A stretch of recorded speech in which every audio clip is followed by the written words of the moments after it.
ย่อมเวียนวนมีพ้นใครๆสัตว์โลกล้วนรู้แน่แก่ใจเกิดแก่เจ็บตายหลีกไปไม่พ้นใครหลงคิดหลงติดอัตตาว่าใจแจ้งกมลแม้นใครปลงได้คงสุขล้นชีวิตมีมองมนเกิดมาเป็นคนสมบูรณ์ดับหายเพียงร่างกายไว้ชีวาแต่กุศลผลกรรมทำมาย่อมแปลงค่ากลายเป็นทุนส่งผลให้ทุกคนเวียนวนไม่สูญสุขและทุกข์เป็นไปตามทุนที่พวกคุณได้ก่อทำมา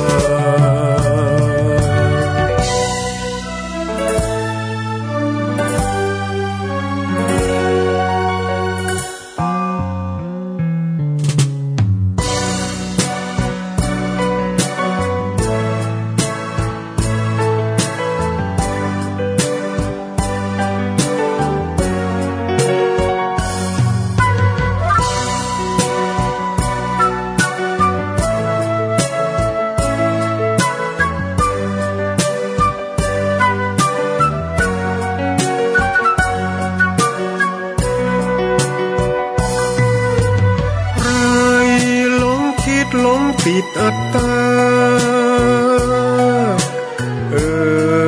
ว่าใจแจ้งกมลแม้นใครปลงได้คงสุขล้นชีวิตมีมองมนเกิดมาเป็นคนสมบูรณ์ดับหายเพียงร่างกายไว้ชีวาแต่กุศลผลกรรมทำมาย่อมแปลงค่ากลายเป็นทุนส่งผลให้ทุกคนเวียนวนไม่สูญสุขและทุกข์เป็นไปตามทุนที่พวกคุณได้ก่อทำมา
ตำนาน1,300 กว่าปีแม่จามเทวีสร้างพระเจดีย์ที่วัดดอยน้อยพร้อมเจดีย์โค้งอีกองค์เคียงคู่อยู่ดอยสลับก้อนหินใหญ่น้อยร้อยเรียงน่าอัศจรรย์พระธาตุสีทองแงนมองฝูงพึ่งทำรังช่างมีมนต์ขลังพลังศักดิ์สิทธิ์บนนั้นกล่าวคำไหว้สากราบสักการะคนลุกขนชันสัมผัสถึงสายสัมพันธ์คงเป็นลูกหลานเคยร่วมสร้างบุญวัดดอยน้อยอยู่กลางยอดดอยโรยต่ออำเภอดอยเหล่าเขตติดต่อป่าสางลำพูนเดินทางปลอดภัยจากเชียงใหม่หรือสายลำพูนยินดีต้อนรับนักบุญมาร่วมสร้างทานบารมีตีส ตีสี่เปิดสถานีฟังตุลุงยองนักเทศเสียงทองชื่อเสียงดังก้องทั่วฟ้าธานีตัวจริงเสียงจริงวัดดอยน้อยแม่จามเทวีต้อนรับญาติโยมที่มีจิตศรัทธามาร่วมสร้างบุญ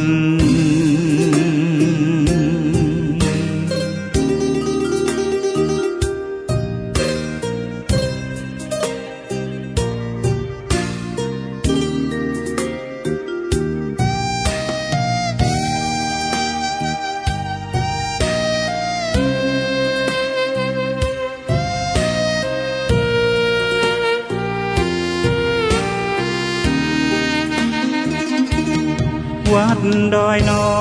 ยอยู่กลางยอดดอยโรยต่ออำเภอดอยละออกเขตติดต่อป่าสางลำพูนเดินทางปลอดภัยจากเชียงใหม่หรือสายลำพูนยินดีต้อนรับนักบุญมาร่วมสร้างทานบารมีตีสามตีสี่เปิดสถานีฟังตุลุงยองนักเทศเสียงทองชื่อเสียงดังก้องทั่วฟ้าธานีตัวจริงเสียงจริงวัดดอยน้อยแม่จามเทวีต้อนรับญาติโยมที่มีจิตศรัทธามาร่วมสร้างบุญ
เมื่อมั่งมีมิตรมากมายหมายมองมาเมื่อไม่มีมิตรมองเหมือนหมูหมาเมื่อหมอดม้อยมรณาแม้นหมูหมาไม่มามอง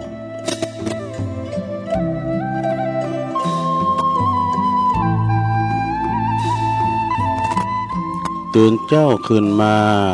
ก็ยิ้มแย้มแจ่มใสทุกโศกโลกภัยหายไปหมดสิ่งก็ขอ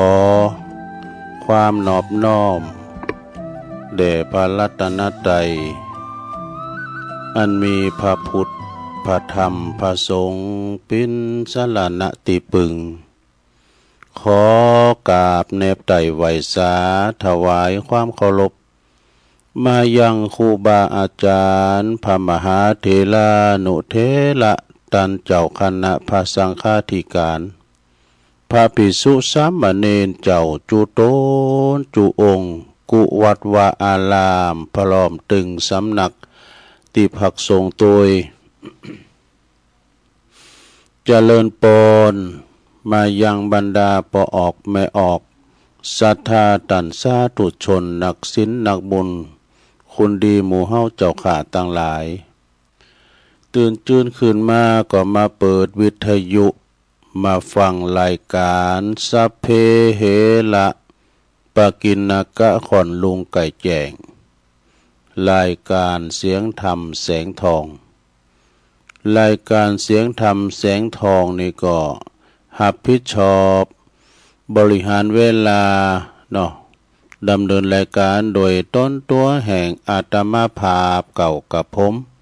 ตุลุงนันชัยวัฒนาคเสโนคนเก่าคนเดิมก็แห่งวัดพระธาตุดอยน้อยตำบลดอยหล่ออำเภอดอยหล่อจังหวัดเชียงใหม่ก็มานั่งอู่นั่งจ้ากับปออกศรัทธาในยามเจ้า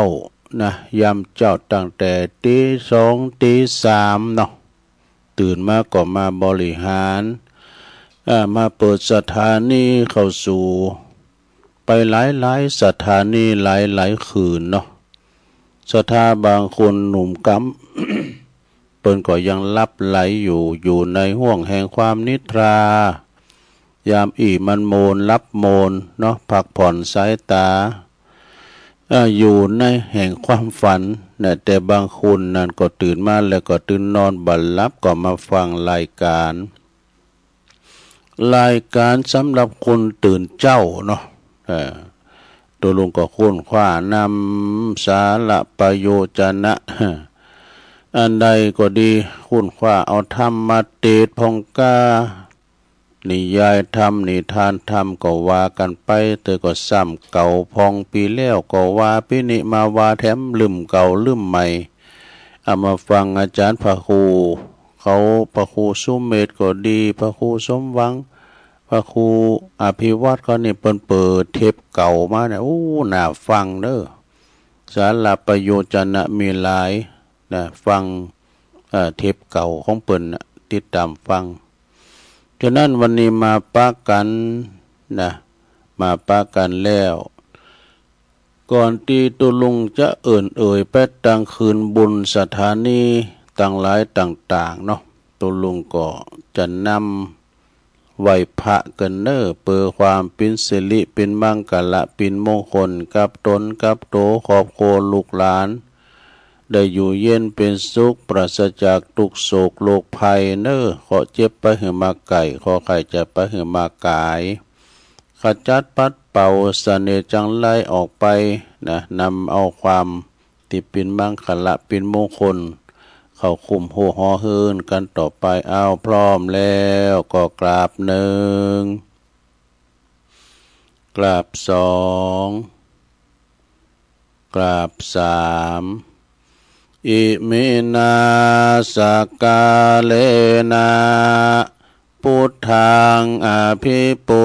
ชยามะอิมินาสกาเลนะธัมมังอภิปูชยามะอิมินาสกาเลนะสังฆังอภิปู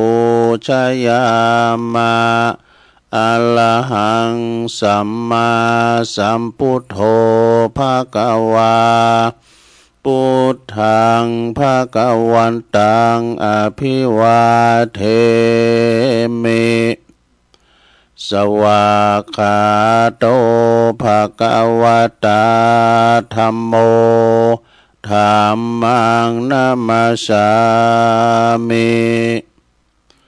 สุปฏิปันโน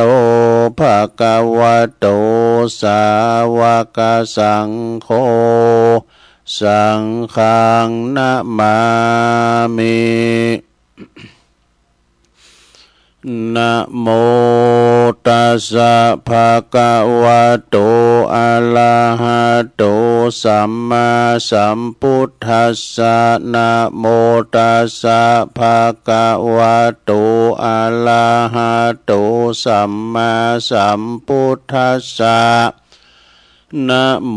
ตัสสะภะคะวะโตอะระหะโตสัมมาสัมพุทธัสสะอิติปิโสภะคะวะอะระหังสัมมาสัมพุทโธ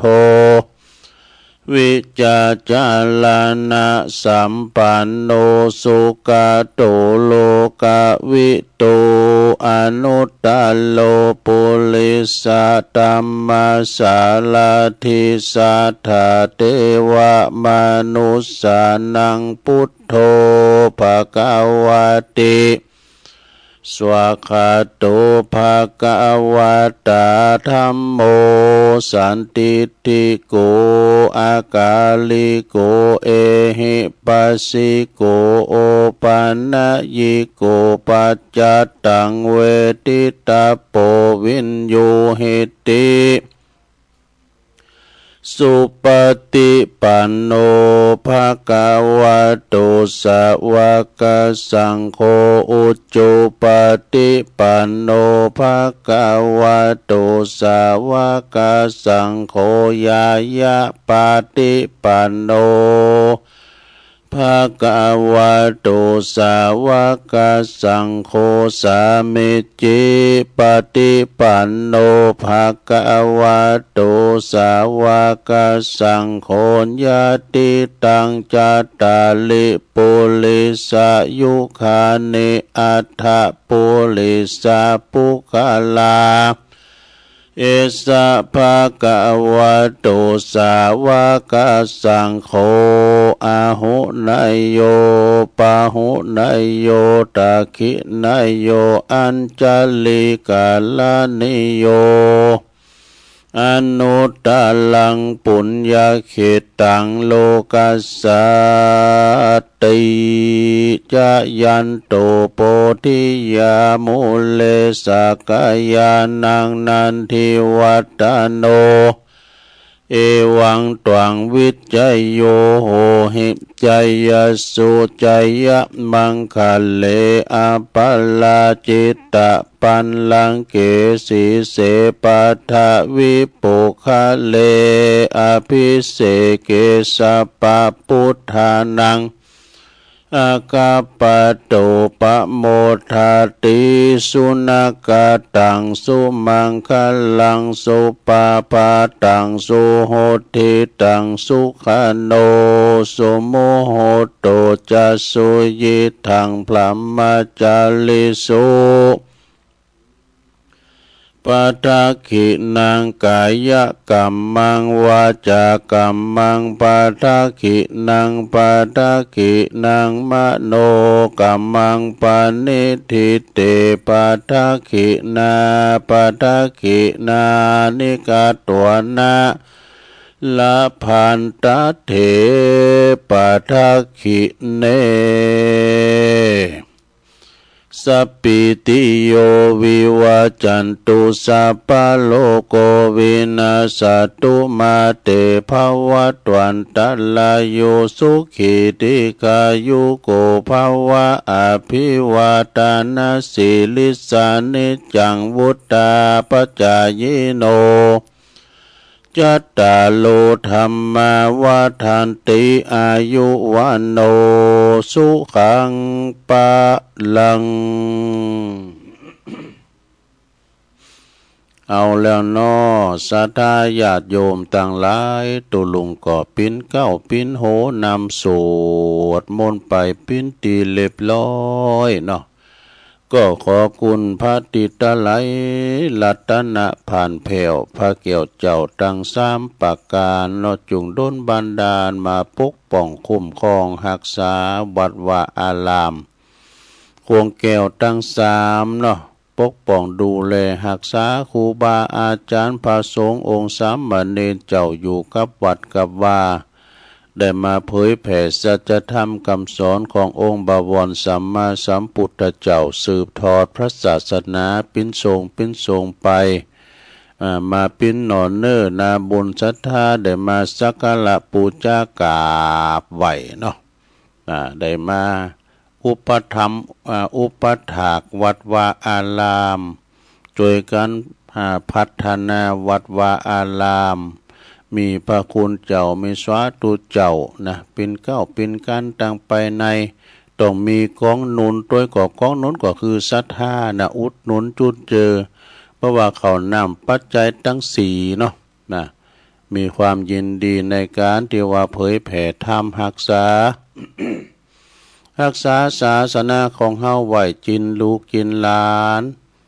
ปินศาสนาของเฮาที่มีเหตุมีผลมีหลายอย่างเนาะได้เข้าวัดเข้าว่าได้มาบำรุงรักษาวัดวาอารามรวมกันศรัทธาปหลวงแม่หลวงปออกไม่ออกก็ขอให้มีความสุขมีสุขภาพพลานามัยสมบูรณ์แข็งแรงเด้อปิ่นลมโพลมใสอยู่กับลูกกับหลานไปหึงเมินนานเนาะตัวลุงก็ขอปิ่นเก้าปิ่นนั่นกำลังอกกำลังใจอีปออีแม่ที่เดินเหินไปไหนมาไหนบ้านใดก็เอาวิทยุเนี่ยเด้อปิ่นกูปิ่นกีมกันไปเนาะปอบ้านแม่บ้านจะขับรถขับละออกคุ้มออกโคออกปากซอยกองหยังก็ดีก็มีสติก่อนสตาร์ทนะรถมันหนักมันหลายเลี้ยวซ้ายแลขวาวางแล้วบ่ไอ้น่ะก็ค่อยไปก็บ่ตั้งอยู่ในความประมาทเนาะเดินทาง เดินทางไปต่างจังหวัดไปไกลไปกาดไปลีก็ดีเนาะขอเดินทางเกี่ยวขาดปลอดภัยทั้งขาไปทั้งขากลับเด้อเอาละตอนนี้ไปตุลุงก็จะเอ่ยไปตั้งคืนบุญเนาะสถานีวิทยุในเครือข่ายที่เปิ้นรับสัญญาณรายการธรรมชงเวลาตั้งแต่ตี 3 ถึง 5 โมงดังต่อไปนี้เด้อขอขอบคุณสถานีวิทยุคืนพระพุทธศาสนาการศึกษาและวัฒนธรรมของวัดฝายหินเนอร์ตำบลสุเทพอำเภอเมืองเชียงใหม่ FM 104.50 เมกะเฮิรตซ์โดยเมตตาบารมีธรรมอาจารย์พระครูสมุวิสุวัฒน์วรกิจโจผู้อำนวยการสถานีของเฮาอันนี้นี่เปิ้นได้เปิดวันค่ำคืนโหงเน้อเปิ้นดูแลใจใส่บัดตอธุระนะเกาะกล้องสัญญาณครูบาอาจารย์ครูตุนครูองค์แล้วก็ขอบคุณไปไกลเน้อนะขอบคุณมาณโอกาสที่นี่โดยองค์ขลงในเมืองก็ฟังกันหนักกันหลายขอบคุณสถานีวิทยุคณะสงฆ์อำเภอฝางตั้งอยู่ที่วัดพระพุทธบาทอุดมนำบ่อเศร้าวานอ FM 100.25 เมกะเฮิรตซ์โดยเมตตาบารมีธรรมอาจารย์หลวงพ่อพระครูสุจิตานุรักษ์หลวงพ่อใหญ่เน้อเจ้าคณะอำเภอฝางขอบคุณตุปีเจริญตุปีเลินโชติธรรมโมด้วยเน้อเกาะกล้องสัญญาณไปพี่น้องฟังไม่อายใส่ประการก็ฟังกันหลงหลายเนาะขอบคุณสถานีวิทยุแดนดินถิ่นล้านนาเนาะตั้งอยู่ที่บ้านนำบ่อบ้านโฮงโงตำบลนำบ่อหลวงอำเภอสันป่าตอง FM 103.50 เมกะเฮิรตซ์โดยคุณรุจิสมบัติเงาคำเน้อขอบคุณสถานีวิทยุคืนธรรมของชุมชนวัดห้วยตองซักตำบลคงเป้าอำเภอจอมตองเน้อ FM 98.75 เมกะเฮิรตซ์โดยเมตตาบารมีธรรมอาจารย์พระครูวาปีวรมานิตเน้อก็ฟังกันหลายโซนไต่ขอบคุณสถานีวิทยุมนต์เสียงธรรมอำเภอแม่แจ่มวัดบุผาลามเนอ FM 106.25 เมกะเฮิรตซ์โดยเมตตาบารมีธรรมหลวงพ่อท่านพระครูมงคลวิสิทธิ์หลวงพ่อใหญ่เนอเจ้าคณะอำเภอแม่แจ่มขอบคุณท่านพระปลัดอุทัยถึง2อุทัยโดยนะครับเด้อขอบคุณสถานีวิทยุเน็กเนลเรดิโอ FM 96.75 เมกะเฮิรตซ์บ้านจงตำบลทุ่งกวาวห่างหุ้นส่วนจำกัดอนุสรณ์เรดิโออำเภอเมืองปานจังหวัดลำปางขอบคุณสถานีวิทยุชุมชนคนเหนือเขื่อนตั้งอยู่ที่บ้านดุงดำอำเภอฮอด FM 90.75 เมกะเฮิรตซ์ขอบคุณสถานีวิทยุเพื่อการศึกษาและพัฒนาอาชีพอาร์เรดิโอเน็ตเวิร์ก FM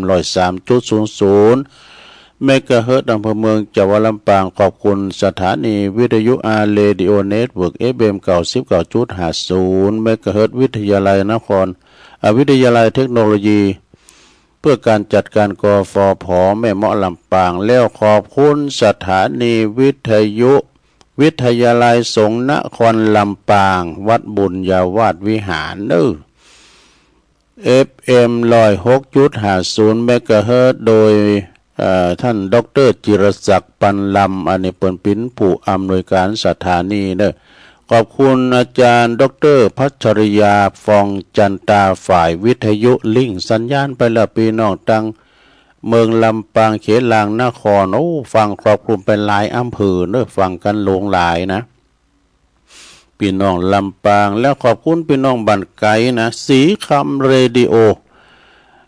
สีคำเรดิโอในปุ้นบ้านนาเหลืองนอกอำเภอเวียงสาจังหวัดน่านเนอะ FM เก่า 12.50 เมกะเฮิรตซ์เนอะอันนี้ก็เป็นรายชื่อรายนามของเจ้าของสถานีวิทยุคืนบุญต่างๆเนอะที่เปิดหับลิงสัญญาณรายการอันนี้ก็ไปสู่ท่านผู้ฟังที่อยู่กันตั้งบ้านตั้งจองตั้งหอตั้งเฮินก็ขอเจริญปอนขอบคุณทางเจ้าหน้าที่ดีเจเจ้าของสถานีทุกสถานีนะกันมีเปิดเฮาก็ไม่ได้ยินศรัทธาญาติโยมตัวลุงลูกมาเปิดสถานีก็ต้องเสริมสัญญาณปฏิวัติปากตั้งเจริญวัดปากตั้งเจริญนี่ปิ้นโหจ่ายด้วยจ่ายไปตามสถานีคืนบุญต่างๆดังกล่าวมาแต่เจ้าเนี่ยนะศรัทธาญาติโยมก็วันนี้มาพบมาปะกันเนาะเป็นวันเสาร์ติมสังโตวันนี้วันเสาร์ที่เสาร์เก่าแล้วกันเนี่ยของเดือนมีนาคมพุทธศักราช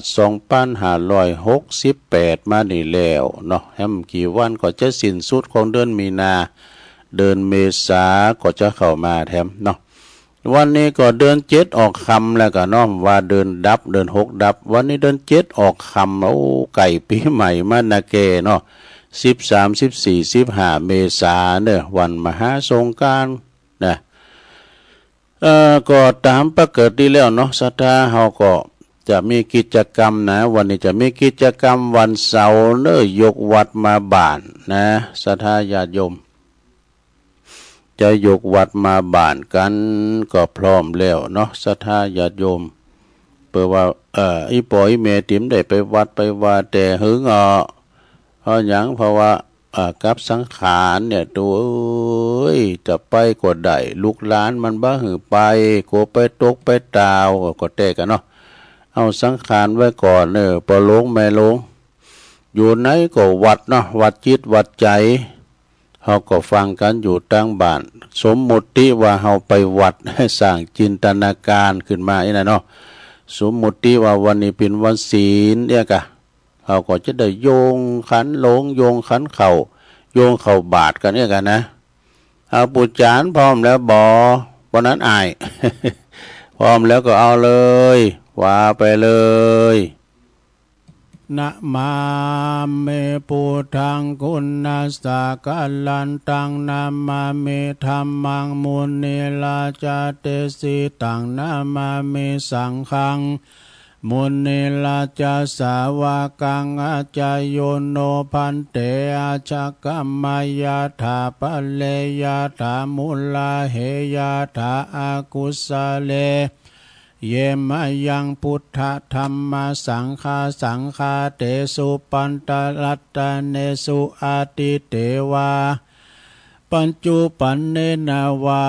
อวิวายติวาลาโหวากายเยนาวาวาจายาวามานาสวาปามาตังวาอากาลวังวาอากาสิมหาติสวายาถาธรรมังปฏิกาโลมาเตสังโนปันเตพุทธเตลัตันนัตยังอนุกัมปังอุปัฏฐายะอาจายังอาจายะโตปฏิการหันตุคัมมันตุสัพพังโตสังอายาติงสังวาลิสามานาปุณเนวังกัลลิสามะสันจิจาโตสังอาสันจิจาโตสังสัพพังโตสังขมันตุโนแล้วไปอย่างหนึ่งปูจานเอาดีๆกับปูจานนี่ก็จะรู้นี่ปูจานต่อไปศรัทธาญาติโยมเขาจะได้โยงเข้าบาทกันนะกะเนาะต่อไปก็จะได้โยงเข่าภิกขาหารเด้อเนาะไผว่าใดก็ว่าไปวามใดก็ปิ้นสังนะว่าพลอมกันไปเลยนะมาเมปุตังกุ นะมาเมตุปะบุปาลาจาตันเนโอตานาปิกาหาลาตันเนสหปาลิวาลาตันเนวาลาตาคินาเยกายะตัวเลวจีตัวเลมโนตัวเลสันจิจาปมาเตนาวาอสันจิจาปมาเตนาวา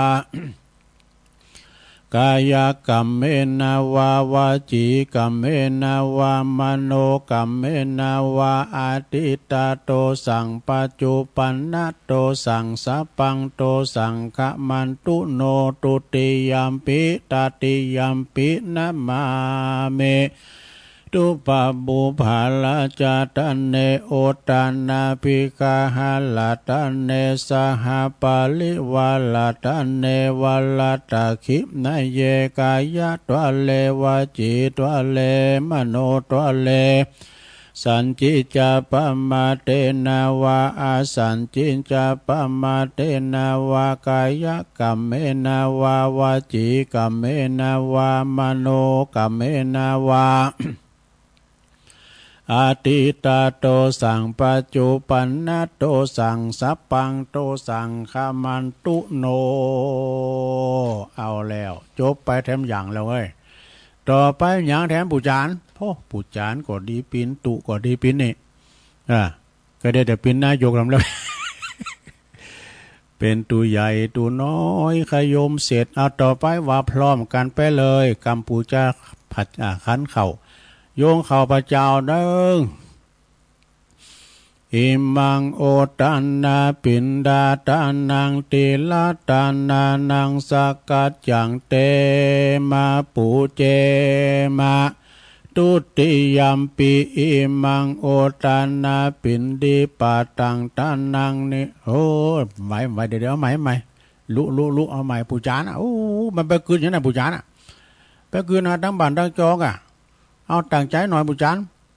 อิมังโอตันนาปินดาตานังติลัตตานานังสกัจจังเตมาปูเจมาตุติยัมปีอิมังโอตันนาปินดิปาตังตาปินดิตานังติลัตตานานังสกัจจังเตมาปูเจมาตาติยัมปิอิมังโอตันนาปินดาตานังติลาตานานังสกัจจังเตมาปูเจมา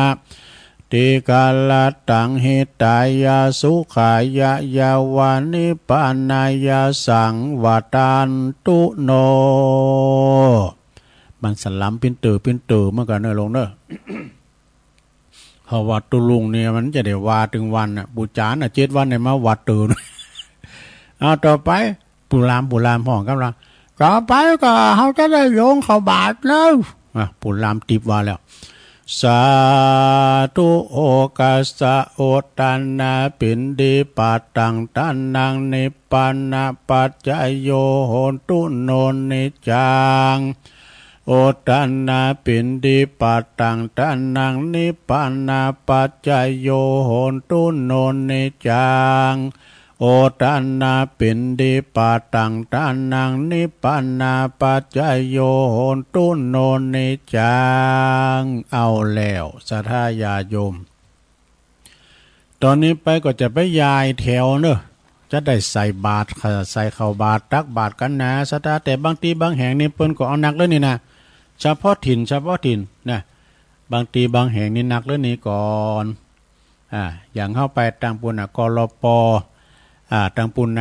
ตังป่าอัมพวันวัดของอาจารย์รัฐภพนลินโทโอ้พี่นันเวทเปิ้นเอาหนักมีตึงกำไทยด้วยนะโอ้เข้าทาดีเนอะพี่นันเวทโอดบางเอาต่อไปก็เขาจะได้ใส่บาตรเนอะสดาเนอะใส่เข้าบาตรกันไปยายแถวต่างปุนเนอะไปยายแถวต่างแต่ห้องครูบาปุนมาปอจาอยู่แถวหน้า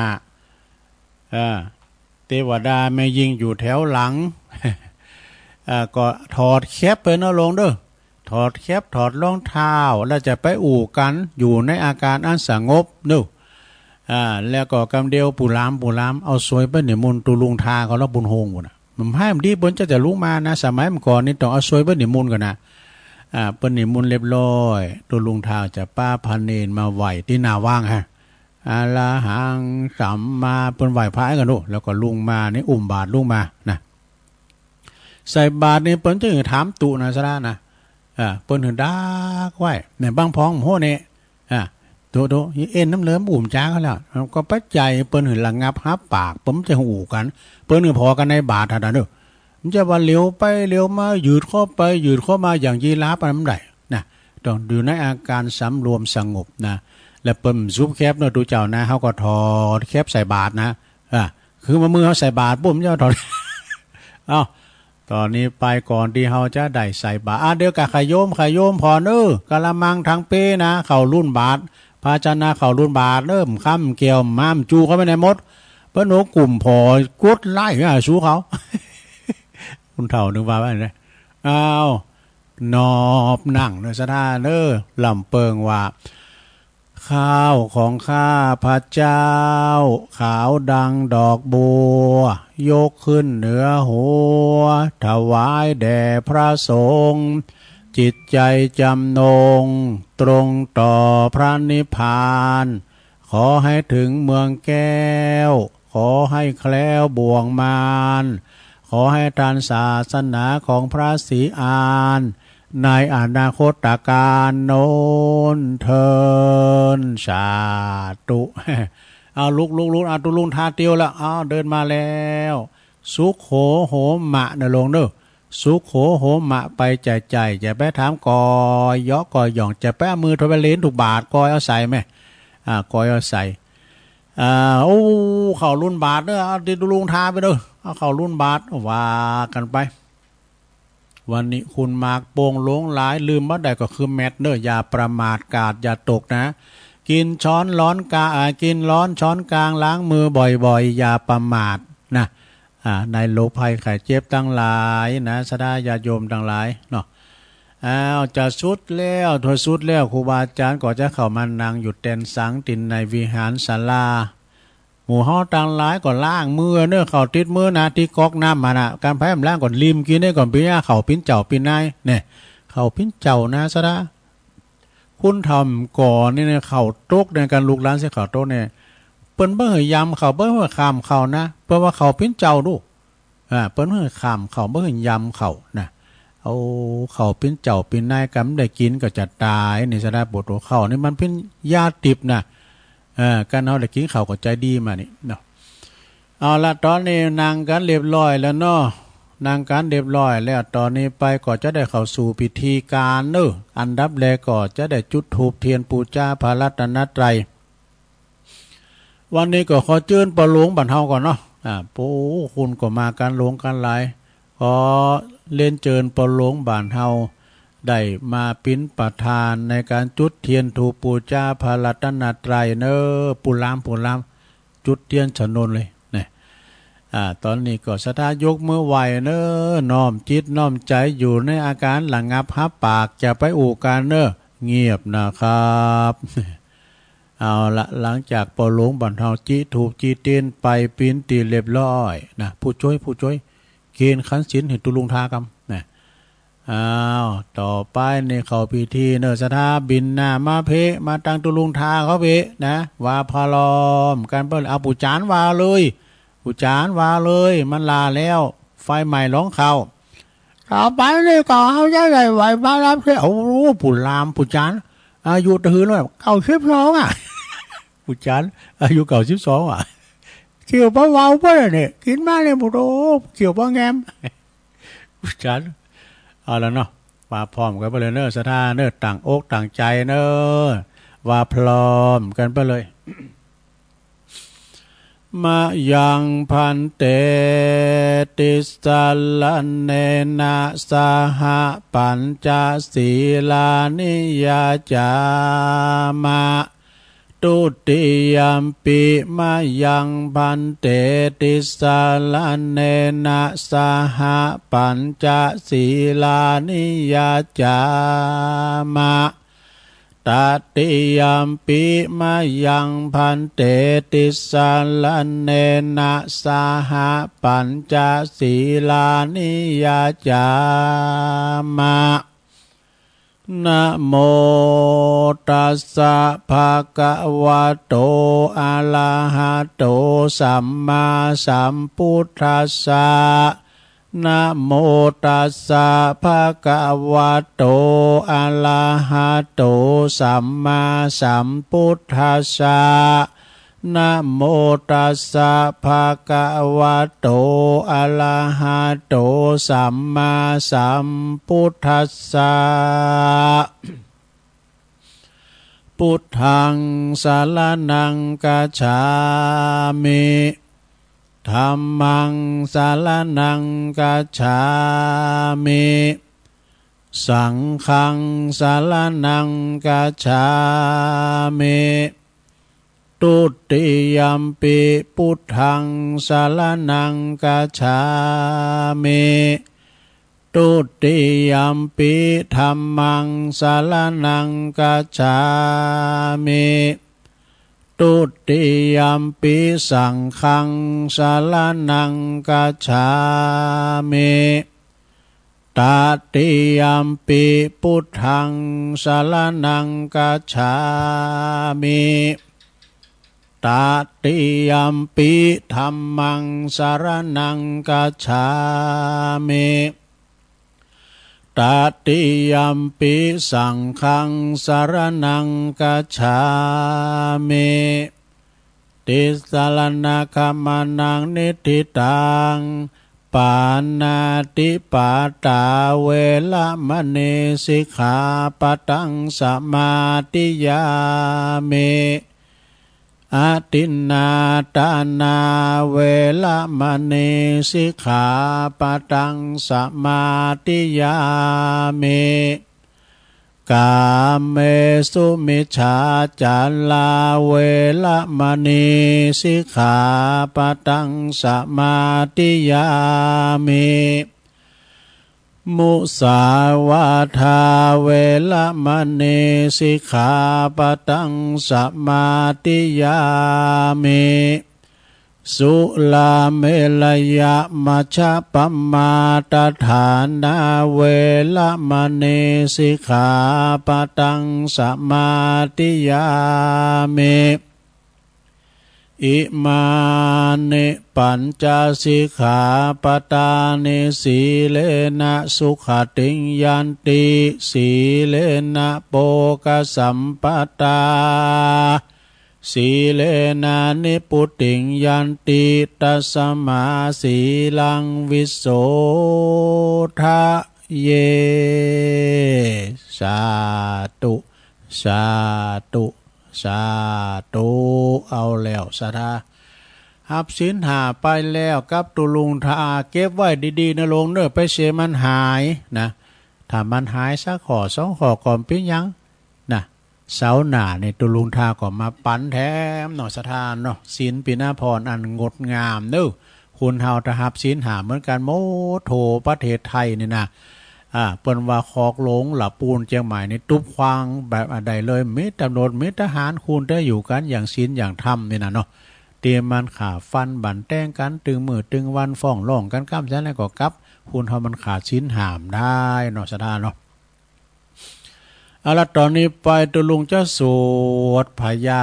นกยุงทองกันเด้อตีเปิ้นไปตีไหนก็เขี้ยวคาดปลอดภัยปราศจากโบงในพานก็บักกำจัดมันได้นะจะได้ก็ถาวาอีเมเขาอีปอเขาว่าได้ก็ว่าทำวามได้ก่อนพิยังเนาะตุลุงสูตรบทนี่ถาวาลูกหลานตานเต่าไปที่ไหนขึ้นเนื้อลงไต่ก็เขาเดินทางเขี้ยวขาดปลอดภัยทุกตารางกิโลเมตรของการเดินทางอุเตตยัญจาคุมาเอกาลาชาหาลิสวันโนปาทาวิปาปาโสตังตังนามาสามิหาลิสวันนังปาทาวิปาปาสังตายาสากุตาวิหาเลมุติวาสังเย ประมาณาเวตากุสัพพะธัมเมเตเมนะโมเตจามังปาลายันตุนามาตุพุทธานังนามาตุโพธิญาณโมวิมุตตานังนาโมวิมุตติยาอิมังโสปลิตังกัตตวโมโลจาลาติเอสนาอเปตายัญจักุมาเอกาลาชาหาริสวันโนปัทาวิปาปาโสตังตังนามาสามิหาลิสวันนังปัทาวิปาปาสังตายาสากุตาวิหาเลมูลติงเยปลามานาเวตากุสัพพะธัมเมเตเมนะโมเตจามังปะลายันตุนัมมาตุพุทธานังนามาตุโพธิยานะโมวิมุตตานังนะโมวิมุตติยาอิมังโสปาลิตังกัตวะโมโลวาสัมมากัปปะยิติโมลาปาลิตังเอาแล้ว สวดบทอุเตอเปพญานกยุงทองก็จบลงไปเขี่ยวขาดปลอดภัยทุกตารางกิโลเมตรของการเดินทางเนอะสถานเนอะเขี่ยวขาดปลอดภัยนะเอาต่อไปมันยังแฮมตุเอาก็จะย่อกุลโลงกะนะเจ้าไหวกุลโลมเนอะสถานเนอะถ้าว่าใดก็ว่าว้ามใดก็เพิ่งยังกุลตั้งหลายมันมีกุลหมดอ่ะนะเขามีกุลน้ำมีกุลแดดมีกุลไฟมีกุลลมมีกุลนะจาลงสุดสมาหล่อลงของอยู่ปื้นตีนเท่านี้นะเรียกว่าแคปหรือว่ารองเท้าก็มีกุลอันใหญ่อันโลงเนอะปวดตัวรองหลับสลีละลางเขาทุ่มปฏิฝ่าเท้าลองกะล้มได้ใส่แคบกับปวดเตี้ยวในปวดไปลูกล่างในยองเยาะนะแยงแยะนะครับมันเจ็บอะโกนน้ำปักตีนพวกกันนะเอาละเจ้าไหวกุลลงก่อนเด้อสาธุสาธุสาธุข้าขอยกมือ10 นิ้วขึ้นตั้งวางคิ้วไก่ไก่เกาเกษาผู้ข้าจะขอนำมาสักการไหวกุลพระปิตา21กุลพระมารดา12กุลพระแม่โพศพ39กุลพระพุทธเจ้า56กุลพระธรรมเจ้ามี38กุลพระสังฆเจ้ามี14กุลอาจารย์มี10กุลกรรมฐาน8กุลไฟ6กุลลม7กุลแม่ธรณี21กุลแม่พระคงคา12กุลอัคคละ33กุลศีล5มี11กุลศีล8มี12กุลศีล10มี21กุลจตุปาริสุทธศีลมี27กุลพระอรหันตาคือมรรค4ผล4นิพพาน1รวมเป็น9กุลอาสาสะปัสสาสะนิสาวาอัสสะกุลพระวิหาร84,000ปันหลังกุลพระมหาเจติยาเจ้าเม84,000ดวงกุลของผู้ข้าตั้งหลายขออาราธนาพระกุลเจ้าตั้งหลายเหล่านี้จงมาเป็นซอยประดับสำหรับกายอันพระเสริฐเมื่อผู้ข้าตั้งหลายจักดับจิตเสี่ยงชีวิตในสังขารปีใดเดือนใดวันใดยามใดคืนใดดังอันก็ดีผู้ข้าขออาราธนาพระคุณเจ้าตั้งหลายจงมาเปิดประตูพระนิพพานคือเวียงเกี่ยวแก่ผู้ข้าต่างหลายแด่เธอนิพพานาปัจจโยโหนตุโนนิจังนิพพานังปะละมังสุขังเอาแล้วอันนี้ได้รับความเมตตานะความเมตตาจากไผอันนี้โอ้หลวงพ่อเปิ้นนะหือมามึนแล้วนะวัดโซวากนี่หลวงพ่อเปิ้น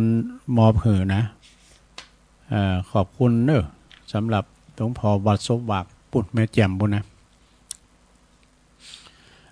ต่อไปอย่างแถมตุโอ้แถมกรรมนี่ก่อนนี่ก็สถาเขาจะได้แผ่เมตตาเนอะสถาเนอะแผ่เมตตาด้วยกัน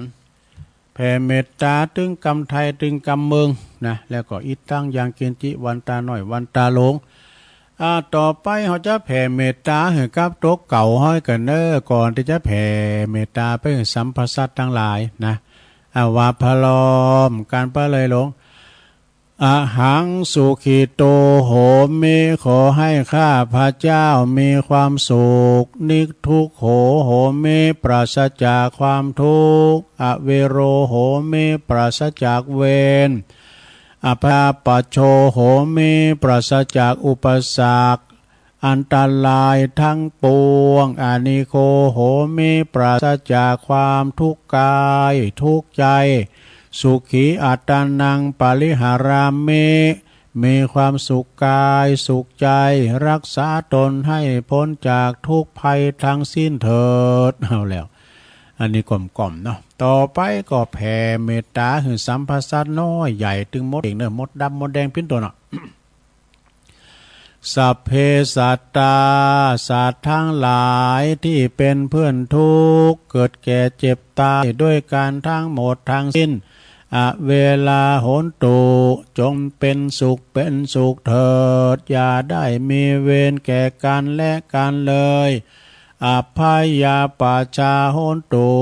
จงเป็นสุขเป็นสุขเถิดอย่าได้เบียดเบียนซึ่งกันและกันเลยอเนคาโหนตุจงเป็นสุขเป็นสุขเถิดอย่าได้มีความทุกข์กายทุกข์ใจเลยสุขีอัตตานังปริหารันตุจงมีความสุขกายสุขใจรักษาตนให้พ้นจากทุกภัยทั้งสิ้นเถิดสาธุ จบไปแล้วลงเอ้ยต่อไปว่าปิ้นไทยอะไรทำไมอดเจ็บเอวหน่อยเนอะแผ่เมตตาแบบไทยข้าพระเจ้าขอตั้งจิตอุทิศผลบุญกุศลนี้ไปนี้แผ่ไปให้ไพศาลถึงบิดามารดาครูอาจารย์ทั้งลูกหลานญาติมิตรสนิทกันคุณเคยรักเคยชังแต่ครั้งไหนขอให้ได้ในกุศลผลของฉันทั้งเจ้ากรรมนายเวรเทพเทวันขอให้ท่านได้กุศลผลนี้เทินสัพพสัตว์ทุกท่วนหน้าเทพารักษ์จงประจักษ์ในกุศลผลนี้หนาขอให้ท่านประสบสุขทุกเวลาสมดังข้าอุทิศให้ด้วยใจเทินสาธุสาธุสาธุจบแถมอย่างแล้วกรรมไทยสถาต่อไปเอากรรมเมืองเนอะกรรมเมืองอย่างตัวโอ้ก็เขาก็บทสุดท้ายอีตั้งอย่างกินจีอันนี้แล้วก็วันตาหลวงวันตาหน่อยปีนลำดับต่อไปว่าพร้อมกันไปเลยตุลุงก็จะขี่ล้ำเหมือนกันนะคือขี่สลัมนะว่าพร้อมกันนะบูจานก็ว่าดังให้หน่อยบูจานเอ้ยเอาดังๆหน่อยอ้าวแผ่เมตตาแบบปื้นเมืองเนอะ อิตังตานากัมมังนิปานะปัจจายโยโหนตุโนนิจังอิตังศีละกัมมังนิปานะปัจจายโยโหนตุโนนิจังอิตังภาวนากัมมังนิปานะปัจจายโยโหนตุโนนิจังยังกินเจกุสาลังกัตตาปังกัมมังสะเพหิกะเตหิกะตังปุญญังโนอนุโมตันตุสุนันตุพนโตเยเตวะอัสสัมมิงฐานเนอาติกาตาติกายุกาสัตตาหนตุสัพพสัตตานังสุขีอัตตานังปาลิหัลลันตุมมาตาปิตาสุขิตาหนตุตุคาปัมมุนจันตุสัพเพยาติกาสุขิตาหนตุตุคาปัมมุนจันตุสัพเพอายาติกา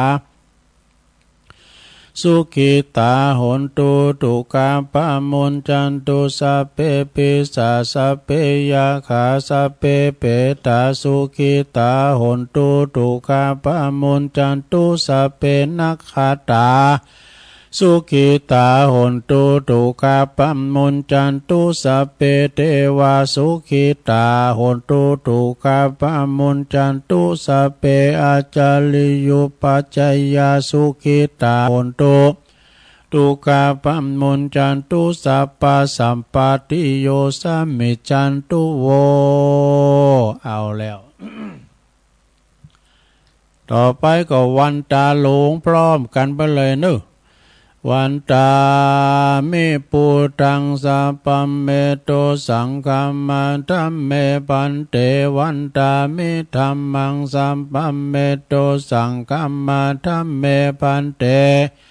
วันตามิสังฆังสัพพังเมโตสังฆัมมัธัมเมปันเตวันตามิคัลลุอุปัชฌาจาริเยสัพพเมโตสังฆัมมัธัมเมปันเตวันตามิกัมมัฏฐานังสัพพังเมโตสังฆัมมัธัมเมปันเตวันตามิอาลัมเมปัตตาสีมายังสัพพังเมโตสังฆัมมัธัมเมปันเตวันตามิเจติยังสัพพังสัมปทานเนสุมปลตินลินตาสาลิลาตาตุมหาโพธิงปุตตะโลปังสกาลังสัตตานากาโลเกเทวะโลเกพรหมโลเกจัมปูติเปลังกาติเปสาเลลาตาตุโยเกสาธาตุโยอะระหันตาธาตุโยเจติยังกันตังกุติงจตุรสีติสหเสธัมมัคขันเตสะเปตังปาตาเจติยังอาหังวันตามิสาปาโสกราบเอาโจไปแถมอย่างหนึ่งต่อไปวันตาน้อยเนอะวันตาน้อยตุลุงทาพร้อมกันไปเลยวันตามิพันเตสัพพังอาปัลลตังกามาธัมเมพันเตมายากาตังปุญญังสามินาอนุโมทิตาปังสามินากาตังปุญญังไมหังตาตาปังสาธุสาธุอนุโมทามิจัตตาโลธรรมาวัฏันติอายุวันโนชุขังปะลังสาธุสาธุสาธุเอาแล้วโอ้กินผู้จานเอาปันผู้จานนะครับผู้จานเอาปันป้อนเนี่ยสัพพิติโยวินาสันตุสัพพะโลกวินาสตุมาเตภวัตวันตาลายโยสุขีติขายุโกภวะอภิวาทานาสีลิสานิจังวุตาปัจจายโนจัตตาโลธรรมาวัฏันติอายุวันโนสุขังปะลังผู้จานก็ว่าโวยให้ในปันป้อนอ่ะเพิ่นไหวช่องแล้วนี่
ญาติโยมทั้งหลาย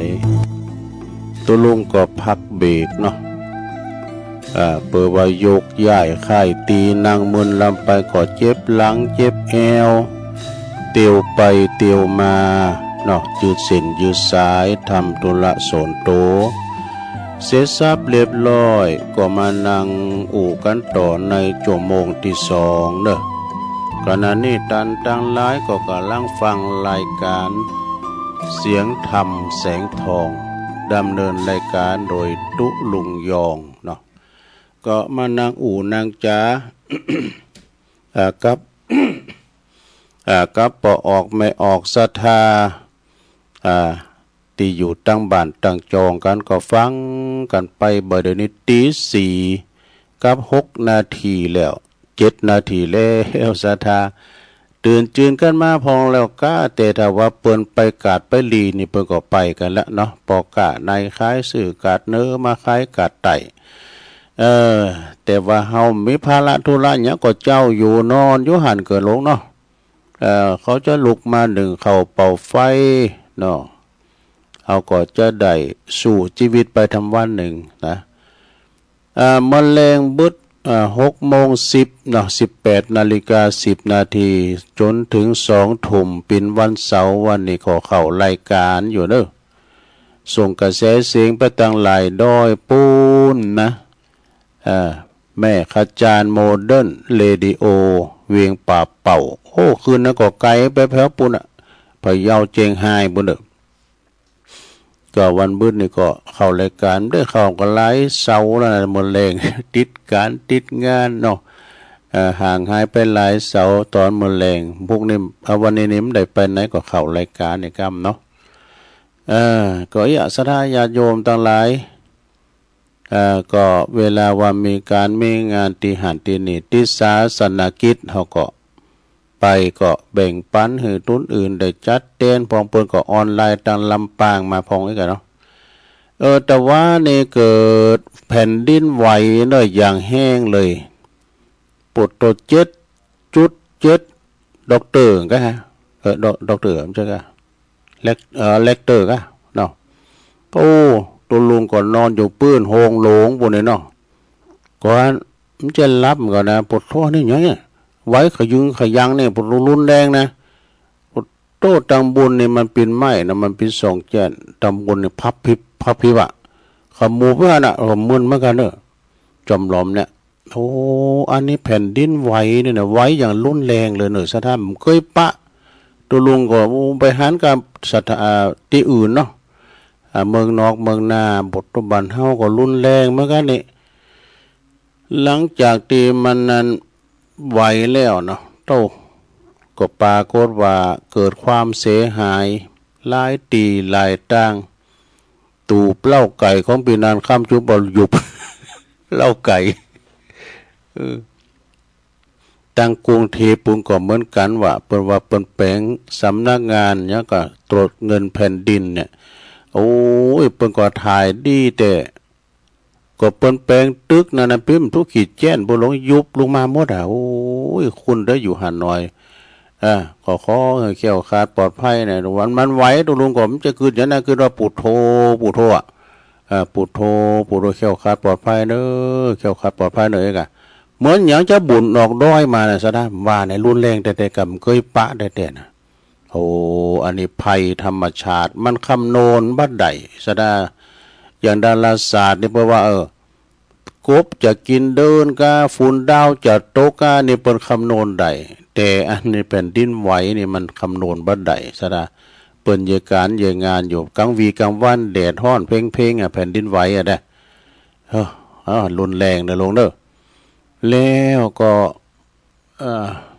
แผ่นดินไหวอย่างรุนแรงก็เกิดความเสียหายกันหนักซะนะกรรมบักเก่าเพราะว่าป้าหลงเปิ้นฟื้นขิงอยู่ ผู้ทำก่อนเนี่ยตัวลงไปน้อยเนาะเป็นละอ่อนนะ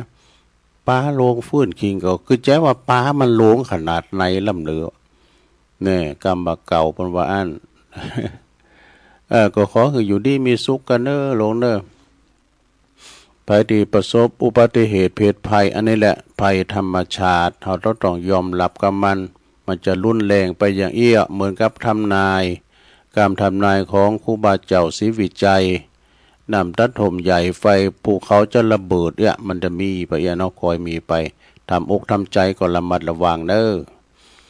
เอาแล้วสถาตอนนี้ไป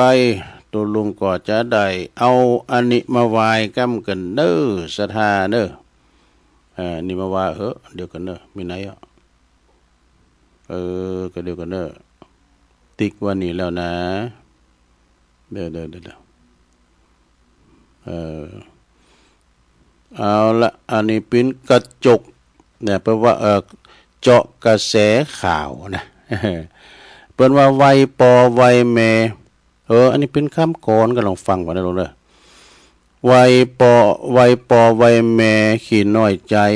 เป็นยิ่งไวพ่อไวแม่ขี้น้อยใจเป็นยิ่งนักเมื่อลูกทักว่าทำผิดมันติดหูแต่กะนึกทีไรน้ำตาล้นจนพระพล่วงพลูจงเอ็นดูเถิดหนาอย่าบ่นเลยนี่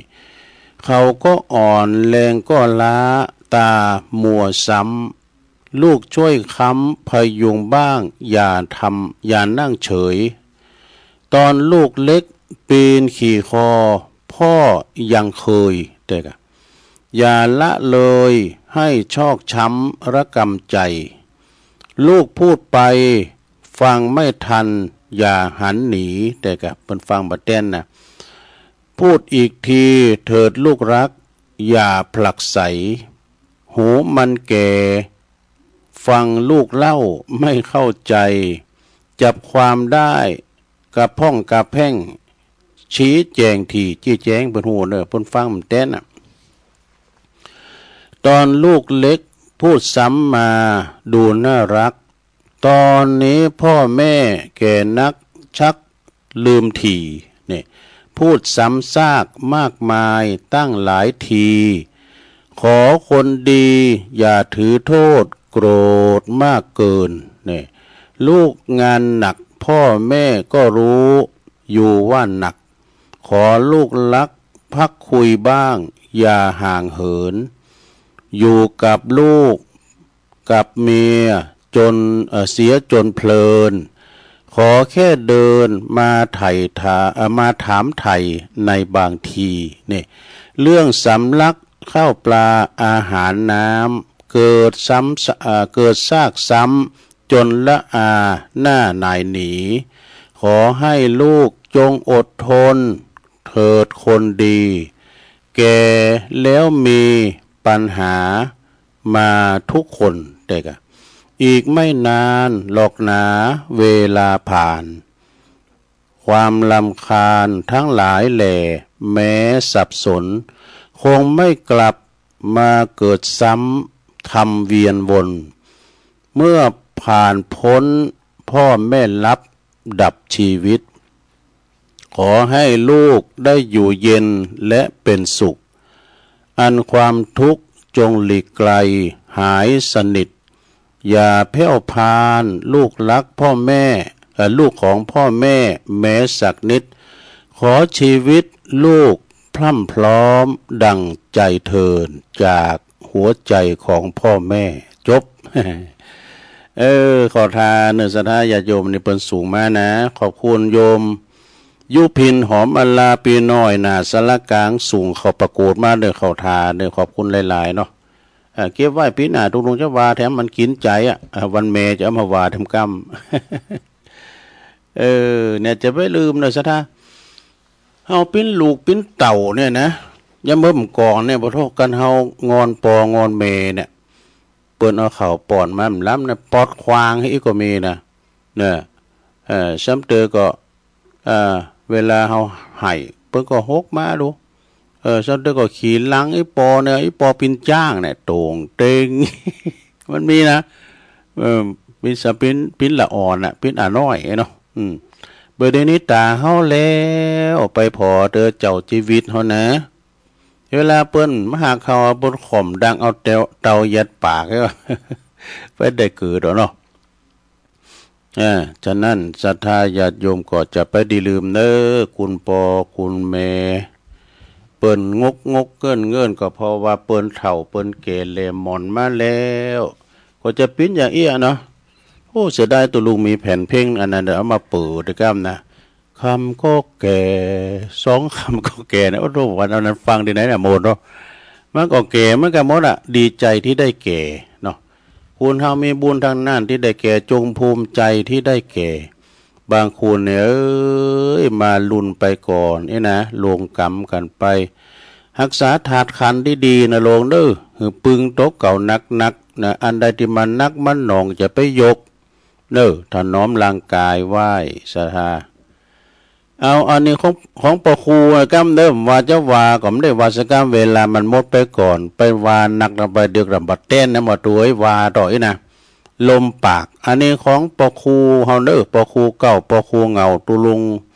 ปะครูสีนวลแก้วสุกนะบ้านน้ำดิบน้อยเปิ้นมอพยาตุลุงเด้อศรัทธาเรื่องลมปากนี่เคยว่าเหมือนกันน่ะลมบรรดาลมที่อยู่ในโลกนี่นะบรรดาลมตึงโมลมปิดจะขอดลมปั่นกิ้วลมงงจ้างก็ตามเด้อว่าลมใดๆเนี่ยบ่ไล่เลงมีอิทธิพลยิ่งใหญ่ไปกว่าลมปากนี่เพลงบุญวาดลมปากหวานหูไม่รู้หายซึ่งก็เปล่งออกมาจากปากของคนเฮามนุษย์เนี่ยแต่ลมอื่นๆเช่นลมไต้ฝุ่นก้าลมพายุวาตภัยก้านี่ลมฝุ่นก้าเป็นเรื่องของธรรมชาติธรรมชาติมักจะเกิดขึ้นบางครั้งบางคราวเด้อบางขณะเฮาสามารถคำนวณบอกได้ว่ามันจะเกิดขึ้นเมื่อใดจะหนักจะน้อยเท่าใดก็พอที่จะป้องกันแก้ไขได้แต่แผ่นดินไหวเนี่ยมันบ่ฮู้ล่วงหน้าได้ แต่ลมปากของมนุษย์เฮานี่กาศรัทธาญาติโยมทั้งหลายปากอันน้อยนิดนี่นะแม่จะเป็นลมที่ว่าอ่อนๆเบาๆแผ่วเบานะออกจากปากเข้าไปเนี่ยนะมันปัดออกจากปากน้อยๆของเฮามีแต่ว่ามีอิทธิพลมีพิษอิทธิพลของมันช่างลายเหลือจริงๆอีดูคือมันสามารถพัดพาหอบเอาทั้งผู้ที่พูดและผู้ฟังนี่นะผู้ที่อู่และผู้ที่ฟังหืดตกมรณหกก็ได้หรือว่าขึ้นสวรรค์ก็ได้นี่นะการอู่ดีก็ไปสวรรค์นี่กันเนาะพัดคนเข้าคอก็ได้นะพัดคนเข้าคุกตารางก็ได้ปัดเอาไปหรือว่าปัดปาเอาปิตามันดาพ่อแม่ญาติพี่น้องบริวารญาติมิตรนะคือปัดพากจากกันก็ได้ด้วยลมปากของคนเรานะแต่ไล่ที่ไล่แรงที่สุดมันปัดได้บะปินเวลาด้วยนี่บะปินเวลาด้วยนะสาราญาติโยมทั้งหลายแล้วก็บอกคือฮู้ว่าบอกฮู้ลวงหน้าว่าจริงๆจะได้ดีเนี่ยจะได้ดีจะได้ให้ก็ลมปากของเฮาเนี่ยจะหักกันจะจ้างกันจะขาฟันบั่นแตงกันก็เพราะลมปากนักปราชญ์บัณฑิตเปิ้นได้กล่าวไว้ว่าลมปากนี่มียอด4ยอดด้วยกันเด้อนี่ยอดที่1คือหยังยอดลมยอดลมเช่นเป็นมนุษย์สุดนิยมเพียงลมปากจะได้ยากหวยหิวเพราะชิวหานี่ลิ้นกับฟันลิ้นกับปากนะข้อที่2ศรัทธาญาติโยมต่างหลายยอดลดนี่ยอดลดนี่เป็นจะได้ข้อที่2เช่นอันอ้อยตาลหวานลิ้นแล้วสิ้นซากแต่ลมปากหวานหูไม่รู้หายเนี่ยเพิ่นเขียนตัวอย่างนะ ข้อที่2นี่นะยอดลดเนี่ยอันอ้อยตาลหวานลิ้นแล้วสิ้นซากแต่ลมปากหวานหูไม่รู้หายตุลุงต่อมหน่อยก็ได้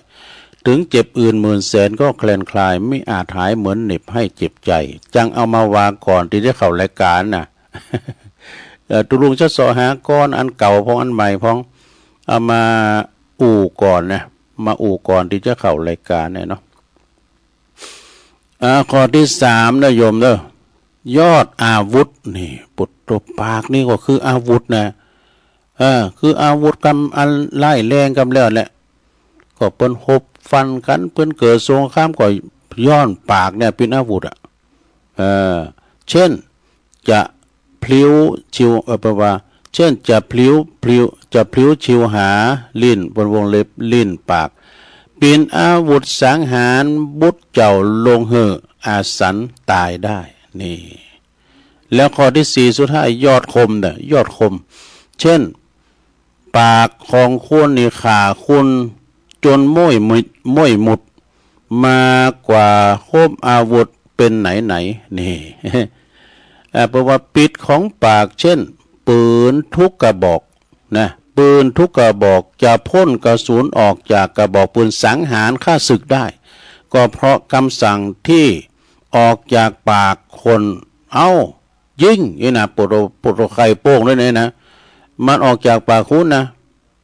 ยิงนี่นะได้รับคำสั่งด้วยยิงอันนี้ปากพิษปากเช่นดาบทุกเล่มหรือว่าดาบกุเถนนะหรือว่าเครื่องบินโจมตีทุกลำจะทำลายฝ่ายตรงกันข้ามก็เพราะได้รับคำสั่งจากปากของคนทั้งสิ้นเนี่ยเอาบาหัวหนาวฟังแล้วหัวหนาวสั่งแล้วบาไซ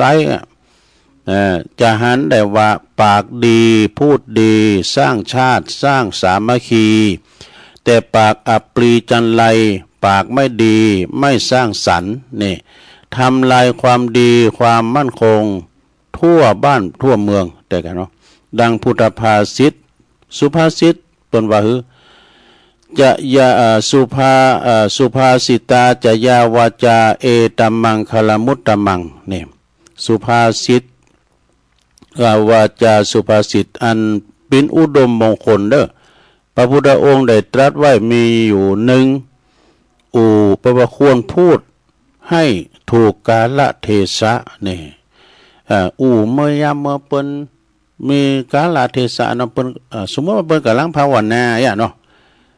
ไม่หันได้ยินแล้วตีนะได้ไปบั่นซบก็เปิ้นไปถึงป่าแหวก่อนอื่นนี่เปิ้นจะจุดไฟเข้าภาษาทกันในขอหมู่เฮาทั้งหลายสงบจิตสงบใจสักกำเด้อนะเริ่มนะครับนะเดี๋ยวตั้งหลังแสงมาละพวกขี่ไปจูนไก่ก็บ่าถามก็ได้ไปจูนไก่แล้วที่อื่นมันน้ำใจบ้านเฮานี่นะอันนี้ข้อหนึ่งเด้อควรพูดนะให้ถูกกาลเทศะนี่ข้อที่สองโยมควรกรรมจริงควรพูดความจริงกรรมจริงนะสัจจังเวอมตาวาจาข้อที่สามควรพูดคำสุภาพอ่อนหวานนี่สุภาพอ่อนหวานเนี่ยนะสระอูโมนจ้าหวานเรียกว่าปิยวาจาข้อที่สี่สุดท้ายควรกรรมตีมีประโยชน์นะเป็นประโยชน์ชนิแลจบลงไปศรัทธาญาติโยมทั้งหลายอันนี้ขอคิดเนาะเรื่องปากลมปากของปอครูศรีนวลแก้วสุขนี่ปอครูเก่าปอครูเงาของทุลุงแล้วก็จบลงไปศรัทธายังมีทำอยู่นะมีทำกรรมหนึ่งในเรื่องบุญนะครับเนาะของปอครูนะเวลาทุลุงมีหลายอยู่ศรัทธาญาติโยมฉันคนเดียวที่ทำได้นี่ทำยังได้นะฉันคนเดียวเท่านั้นที่ทำได้ทำมาอย่างห้องนึ่งเข้าอันใจอันนี้ไปทำอย่างนะจือหัวข้อนี้บัจจัยอดตัวเก่งกาจว่าเก่งกาจเก่งกาสามารถนะอันยังตีไหนโดยนัยยะหมายถึงการทำบุญทำกุศลหือตัวเองนั่นแล้วสถานการห่วงตัวเองการห่วงตัวเองเมื่อยังมีอินทรีย์ชีวิตอยู่เนี่ยเล็งทำคุณงามความดีไว้หือนักว่าจงกึดไว้เถิดว่าเฮาเมื่อตายไปแล้วเนาะสุธาศรัทธาญาติโยมเมื่อเฮาตายไปแล้วเนี่ยเฮาก็จะได้ไปดีหรือไม่นรกหรือสวรรค์เฮาได้ทำที่พึ่งนะได้ทำที่พึ่งบุญนิธิอันเกษมไว้ใจปึงปาอาศัยในภพนี้ ในภพดีมาพอแล้วหรือยังนี่เฮาได้ทำไว้นักพอแล้วหรือยังนี่สอหาปลาถ้ายังไว้ข้าวหอไม่หลายแล้วกะสอหาห่อข้าวไว้น่ะสอหาไตไม่สองหุ่นตั้งไปต่างหน้านะขอปุ้งใจเสถิดว่าบ้านเฮินทรัพย์สินไห้นาป่าตั้งเลิกสวนไหลนาบ่ว่าจะปิ้นปอปิ้นแม่ปิ้นปีปีน้องปิ้นเมโผหักเมแปงลูกหลานญาติมิตรนี่สัตว์เลี้ยงก็ตามนะสัตว์เลี้ยงหรือว่าสิ่งใดๆทั้งสิ้นในโลกนี้นะมันเป็นของสมมุติมันก็ยอมมาอยู่กูกับโลกอยู่กูกับโลกแล้วมันก็จะ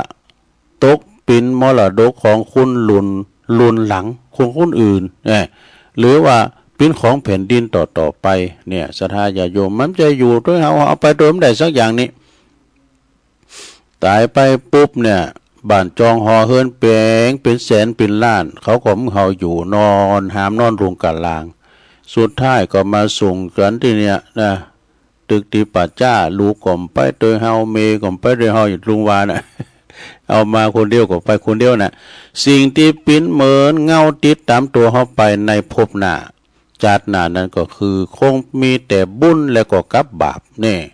มีขาวกับดำนะสัทธาที่จะไปตัวเฮานะบาปกับบุญเพียงเท่านั้นเนี่ยสิ่งอื่นๆหากติดตัวเฮาไปบ่ได้หาติดตัวเราไปตัวไม่ได้นี่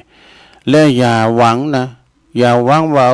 เวลาตายไปแล้วเนี่ยลูกหลานบ่อย่าต้านโกเข่าอ่ะบ่รู้ลีนซ้อเงือกเด้อ ขณะถึงวันนี้เขายังมาผอมากอยเอา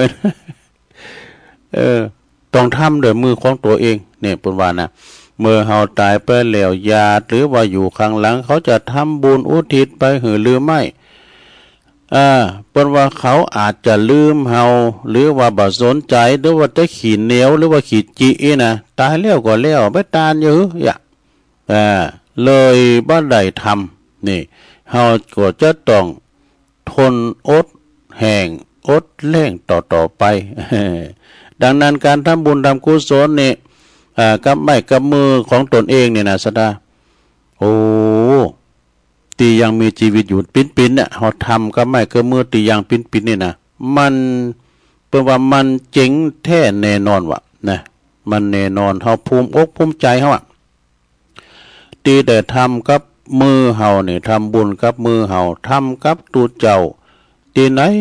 ทำกับวัดอันใดก็ได้นะหรือทำกับปอกับแม่ตักเข่าใส่ปากปอปากแม่เนี่ยศรัทธาญาโยมป้อนข้าวป้อนน้ำปอแม่มนจ้าวานกับปอกับแม่เจ้าชีวิตเฮาเปิ้นจะอยู่ด้วยเฮาชั่วนาตาปีแม่เมินเปิ้นก็จะจากเข้าไปก็กะตอนที่เปิ้นมีอินทรีย์ชีวิตเนี่ยเวลาเปิ้นขายอยากเนี่ยก็ซื้อเปิ้นกินโอ้หน้านี่มันเป็นหยังพองโอ้กว่าหน้านี่ก็อันนี้กะผักหวานกัน ผักหวานก็แต่ไงนะเอาเปิ้นกินจะมาเขียวเตรียมปากมาเตียวดุ่มนี่ลงกันเวลาว่าเปิ้นตายไปแล้วนี่นะเอาไปย่องไว้บุญกล่อมมันนะเอาย่องบุญกล่อมมันนะปุถุแมงมุนเป่าซ่องปุจะได้กินหมู่นี้เนาะเอาตอนเนี่ยเอาส่งเสริมเปิ้นใครอยากกินสั่งนะเขาก็แหมกินแหมว่าเลี้ยงปอเลี้ยงแม่เจ้าชีวิตเฮานะจงภูมิใจที่ได้เลี้ยงปอเลี้ยงแม่นะเปิ้นว่าเจ้านี่รายใหญ่เฮามีเปิ้นห้อยได้เกิดได้เกิดซะนะบุญคุณของปอของแม่ในรุ่นเลยเด้อฉะนั้นอันนี้อย่างปอครูสีโนนแก้วสุกเนี่ยเปิ้นหำอลัมพบทเรื่องกุลต่างๆมีแก้วมีกุลหมดสั่งมันจะเตาคุณปอคุณแม่เป็นคู่คุณแลของลูกตั้งแต่ไปอยู่ในตองแล้วดูตั้งแต่อยู่ในตองแล้วฉะนั้นไผที่มีปอมีแม่นี่พึงบำรุงด้วยสถาน5คือ1เปิ้นเล่งเฮามาก็เล่งเปิ้นตอบ2ทำกิจธุระของเปิ้น3ดำรงวงศกุลของเปิ้น4เป็นคุณดิบคุณดีเป็นคุณควรรับทรัพย์มรดก5มือปอแม่เฮาได้ลงหลับดับขันตายไปแล้วก็ทำบุญตานโกเข่าหือเปิ้นลงเด้อตานโกเข่าหือปอหือแม่นะเปิ้นมักสังโอ้ตัว สมัยแม่สมัยแม่มตายนะอีปอมตายนะเปิ้นมักโซปลาจ่อมเอาเคยกินหรอโซปลาจ่อมปลาจ่อมหอมเตรียมดอง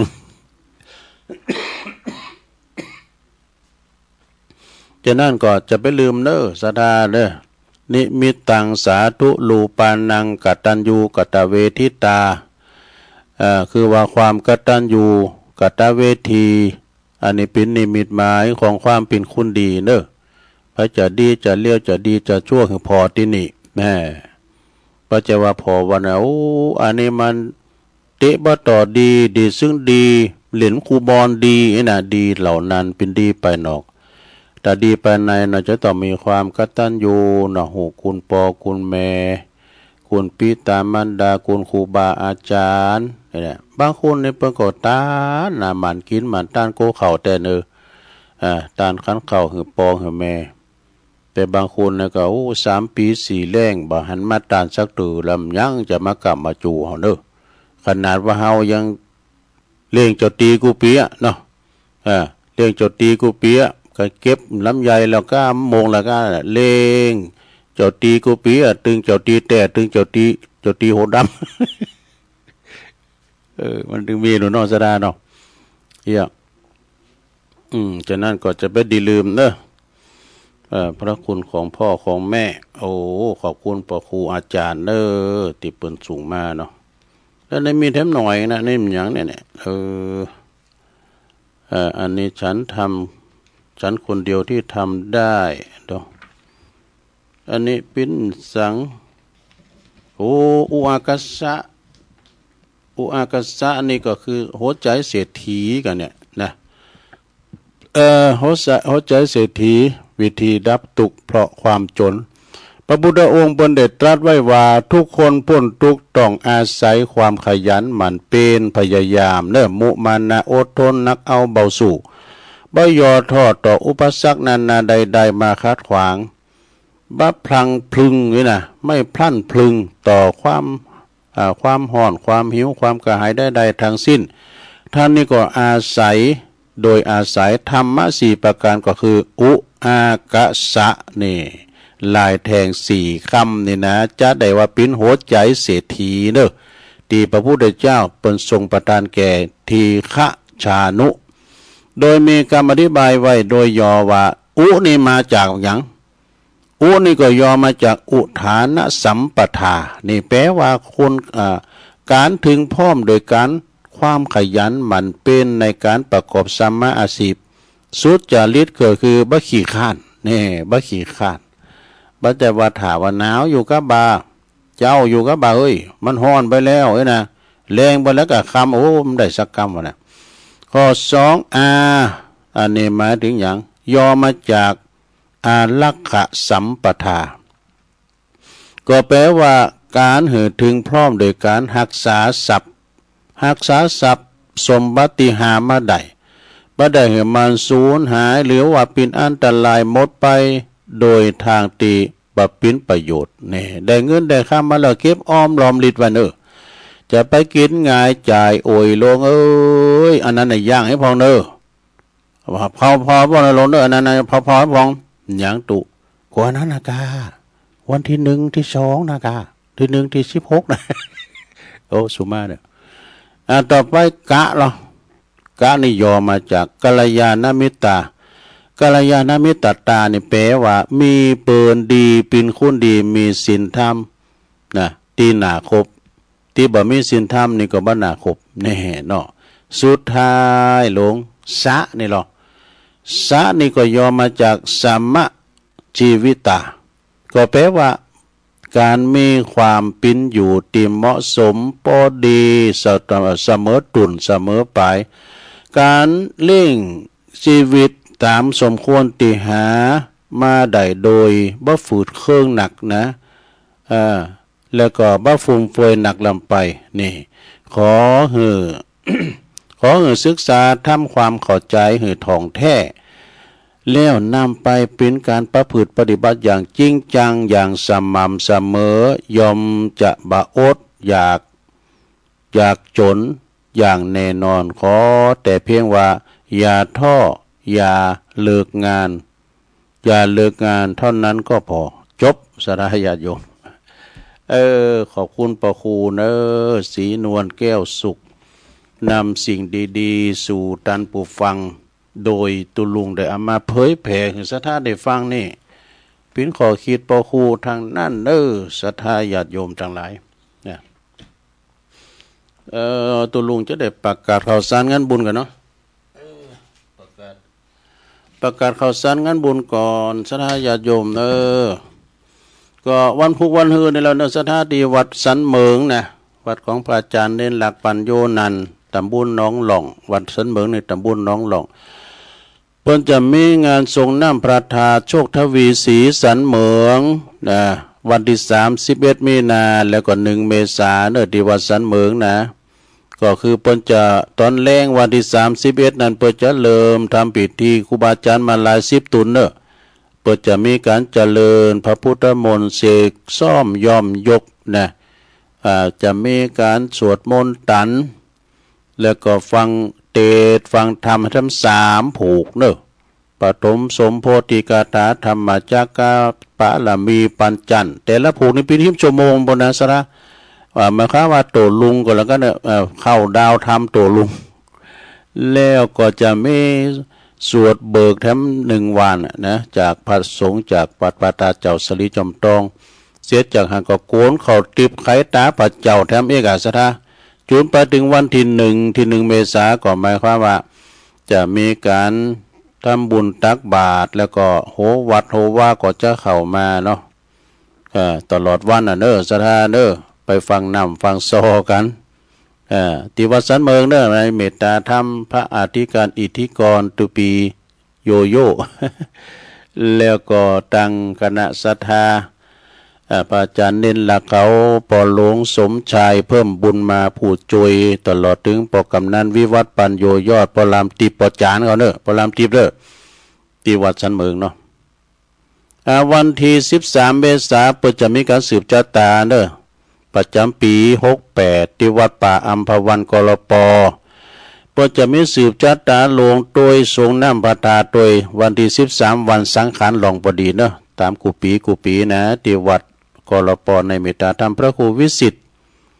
รัตนธาดาหรือว่าท่านพระอาจารย์รัตภพนลินโทนะครับก็ไกลๆกับพุทธมณฑลจังหวัดเชียงใหม่วัดป่าอัมพวันนี่นะปีนตั้งผ่านกายไปหันพอดีวันที่19เมษายนของงานประเพณีทรงน้ำพระธาตุเจดีย์สลีจอมยองที่วัดฉางข้าวน้อยเหนือตำบลป่าสร้างอำเภอป่าสร้างในเมตตาธรรมอาจารย์พระบดิกาไพฑูรย์ขันติทโลเปิ้นจะมีทรงน้ำพระธาตุวันที่19เมษายนประจำทุกปี23เมษายนก็ที่วัดช้างข้าวน้อยใต้ช้างข้าวน้อยใต้ก็วัดป่าย่างนั่นเองนะตุลุงพันธ์เขาเนาะก็ไปกินเป็ดตาลกันนะอันว่านี่ก็ได้ยินตุลุงหลวงพ่อมานิดว่าศุกร์เสาร์ติดนี่นะเปิ้นจะมีเขากำเปิ้นจะไปนอนกันแล้วเปิ้นจะไปตานโดมศาลาป่าจ้าวัดบ้านป่าไผ่บ่อทอง28-29-30นี่นะมีนาเนี่ยนะเปิ้นจะไปนอนกันพวกสุสานป่าจ้าบ้านป่าไผ่บ่อทองนะในเมตตาบารมีธรรมหลวงพ่อพระครูพุทธิธรรมรักษ์แล้วก็ท่านพระอาจารย์สมเพชรปัญญาโนพี่น้องศรัทธาป่าไผ่บ่อทองก็ไปกันอะไรไปใส่บาตรกันไปถวายต้านกันโตต่างก็เข่ากลางป่าจ้านี่ได้บุญหนักหลายแหละมีวันที่อันนี้จบไปต่อไปก็เป็นการบทเน้นผักหลอนตัวศรัทธาวันที่11-12เมษายนนี่เพิ่นจะมีงานปล่อยสางลองเนาะตีวัดป่าล้านเหนือวัดป่าล้านเหนือนี่ก็ ตั้งอยู่ที่ตำบลสันติสุขในเมตตาธรรมพระครูปิยศิลวิเชียนก็จะมีการปล่อยสั่งลอง11นะก็เพิ่นจะแห่นากัน12ก็โบสถ์เวลา3 โมงบ่าย3 โมงพุ่นเวลาบ่ายปั้นนะไปกินไปทานด้วยกันพี่น้องไตเพิ่นจะปล่อยสั่งลองวันที่29เมษายนก็จะมีงานประเพณีทรงน้ำพระธาตุแล้วก็ทรงน้ำอนุสาวรีย์พระครูอินทรัตน์ พระครูอินทรรัตนคุณครูบาสองเมืองเจ้าแม่นางแก้วตัวเนอที่วัดลายแก้วเนอตำบลสลิตินะวัดของปอสะอิงเขาเนาะแล้วงานต่อไปนี่2-3 เมษาก็ทรงน้ำพระธาตุประจำปีหลวงพ่อใหญ่เนอหลวงพ่อโตพระเจ้าหลวงที่วัดดงมะเฟืองนะอำเภอบ้านโฮ่งก็ไป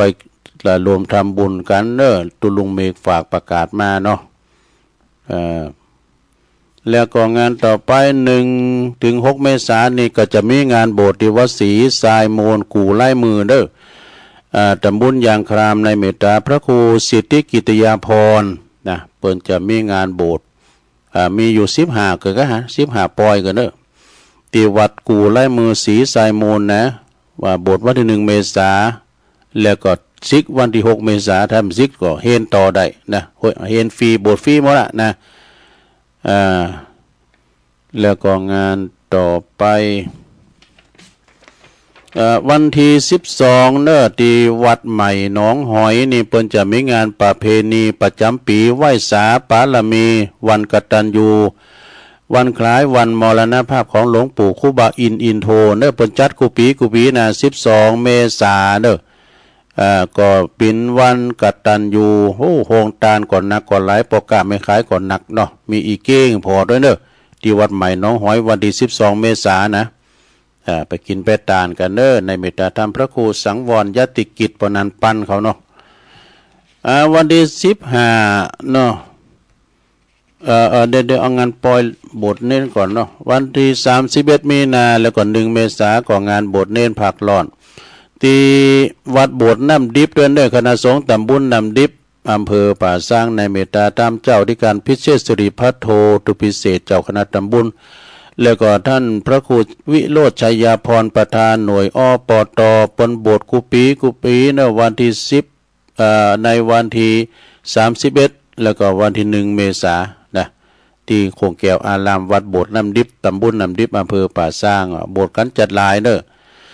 ไปจะไปหาปิ้นเจ้าภาพก็เปิดห้องตานก็เจิญไปหับเจ้าภาพนำปานะก็ดีก็เจิญได้และวันที่5 เมษายนโบสถ์เนน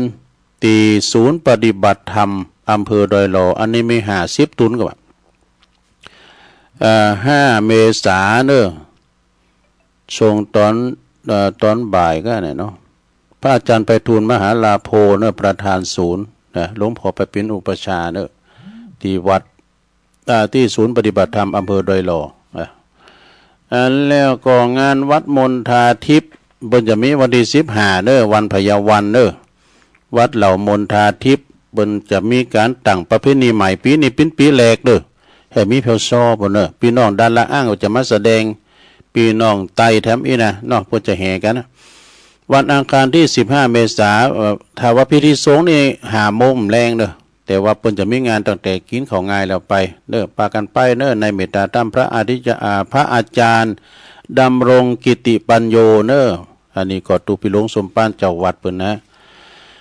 แล้วก็จะร้องซุ่มปัดโอ้อันนี้มันแรงเบิ่งกะวัดสันกูทองพุ่นครูบาศรีหมื่นจากปูนเวียงป่าเป่าแถมงานหนึ่งเอาประกาศไว้แล้วก็ได้วัดเหล่ามณฑาทิพย์ก็มีหลายตีนะวัดพระพุทธบาทภาพแล้วก็โบสถ์กุปีเนอะสืบฮีตานห้อยสืบฮีสานห้อยตัวห้อยครูบาเนี่ยนะ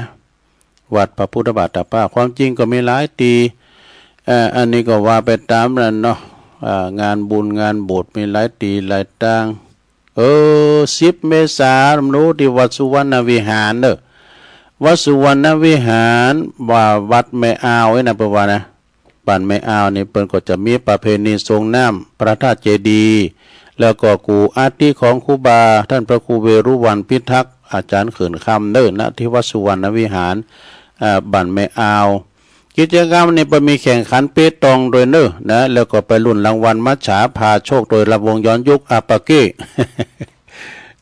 ก็กว้างเนอนี่นะกว้างขวางศรัทธาญาติโยมก็ไปกินไปทานกันนะศรัทธาเนาะ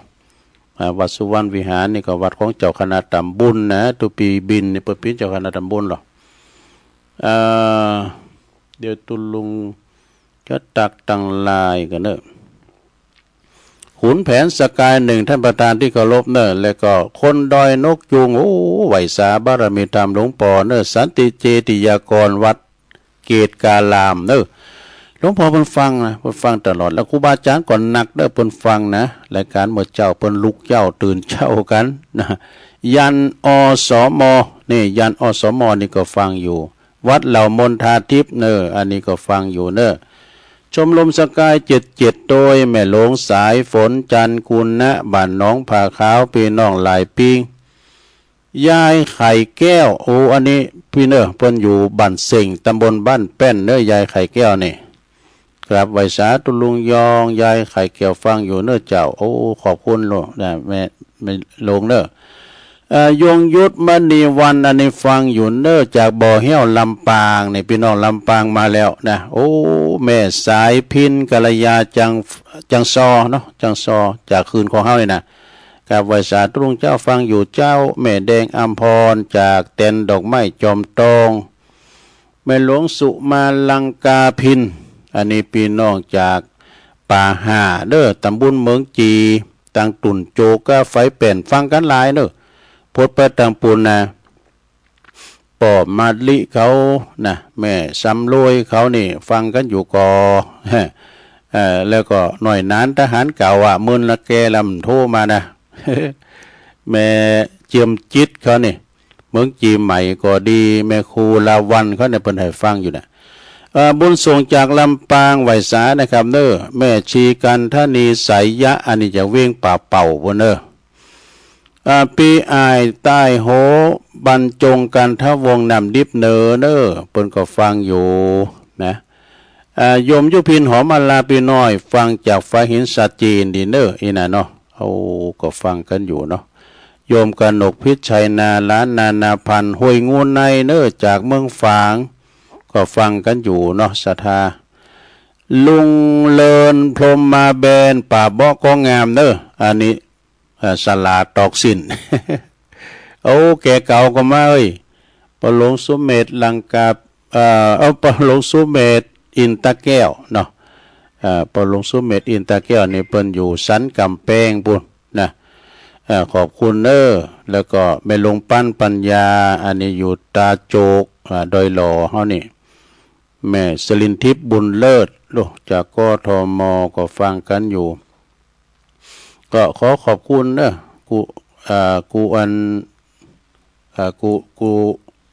กูไลน์เนาะ ส่งไลน์มาตักทายกันไปนะเอาละเนาะตอนนี้ตุลุงก็ได้เวลาที่จะต้องเปิดสายถึงศรัทธาญาติโยมได้โทรทักทายหน้าไมค์กันเข้ามาแสงผลการรับฟังก็ดี0899556506เจริญปอนสายแรกจะเอาไว้ซะจ้าวันนี้ตำนานขันหลงตอนที่3ตอนสุดท้ายเนาะเจ้าแต่ว่า103.50ก็ดังนะเจ้าท้าวมหาพรหมทำตามสัญญายอมตัดโหกาใส่ท่านเอาไว้โหพยักมหาพรหมเอาไว้ที่ไหนตกดินห่อนไหมไฟมากเลยนาไปทุกสมุทรแม่น้ำคงคาจักแห่งแรงกาเหลือแต่ดินทรายอยู่บนอากาศฝนจักขาดหายมนุษย์รุ่งใส่ว่าใดทำนาก็เลยเอาพานใส่ไว้เลยนะ13 เมษายนเหตุไปไกลลาดลูกสาว7 คนติ่นกันบ่ขาดไปเขาไกลลาดบ่ขาดเนื้อนายอันการพนันปีน้องตั้งหลายมันเป็นหน้าไหว้สิบหายได้เจ้าถ้าไฟไม่บานแผ่นดินของเฮายังอยู่ที่เก่าเนื้อนายติดการพนันมีหยังก็ขายแผ่นดินวอดวายขายไปเล่นเจ้าดังมหาพรหมตัดหัวตัวเก่าเพราะพนันเจ้านายเอ่ยมียายจะทำปัญหาในเจ้ากำว่าเขาไปลาดมาอยู่ชั้นฟ้าหรือป่าหิมพานต์นะเจ้าไว้ซะเจ้าเน้นรักโทรใดเนอตอบปัญหายายเนอเพราะว่านั้นยายฟังตัวเขียนตัวเลขก็เลยฟังสัตว์เป็นดีนะเจ้าไว้ซะเจริญปอนฟังคำยังเมื่อยครับฟังเนาะจันสีสุขาชัดเจนแล้วนะแม่เนาะใช่ เป็นดีโอ้สาธุเนอมึงฟังเจ้าก็มจะดังนะมึงฟังเดี๋ยวก็มีปัญหาเหมือนกันแหละเอ้าเจริญปอนครับไม่ใช่ป่อบุญตันมาแล้วฟังเนี่ยดูเนอเป็นที่ไว้วางเหรออ่ะ